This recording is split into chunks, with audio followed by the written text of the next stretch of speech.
Pride and Prejudice, Chapter 56, Part 2.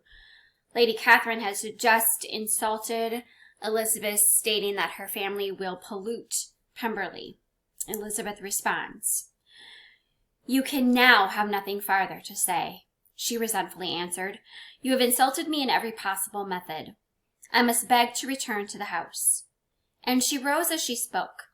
Lady Catherine rose also, and they turned back. Her ladyship was highly incensed. "You have no regard, then, for the honor and credit of my nephew? Unfeeling, selfish girl. Do you not consider that a connection with you must disgrace him in the eyes of everybody?" "Lady Catherine, I have nothing farther to say. You know my sentiments." "You are then resolved to have him?" "I have said no such thing. I am only resolved to act in that manner which will, in my own opinion, constitute my happiness, without reference to you, or to any person so wholly unconnected with me." "It is well. You refuse then to oblige me. You refuse to obey the claims of duty, honor, and gratitude.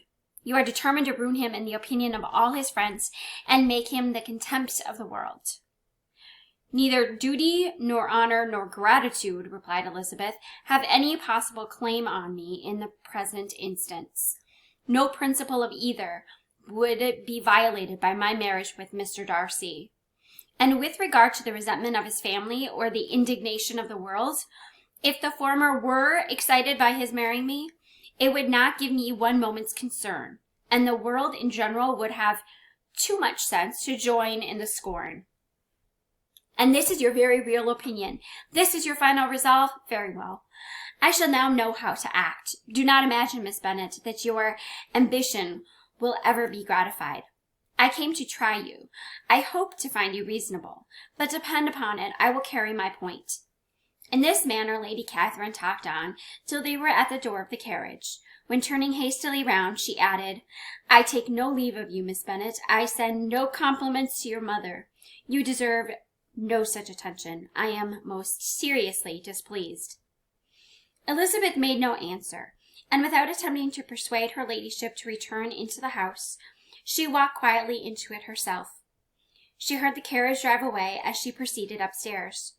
Her mother impatiently met her at the door of the dressing-room to ask why Lady Catherine would not come in again and rest herself.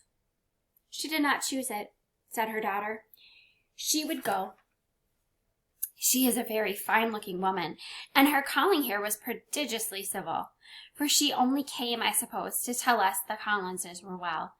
She is on her road somewhere, I dare say, and so passing through Meryton thought she might as well call on you.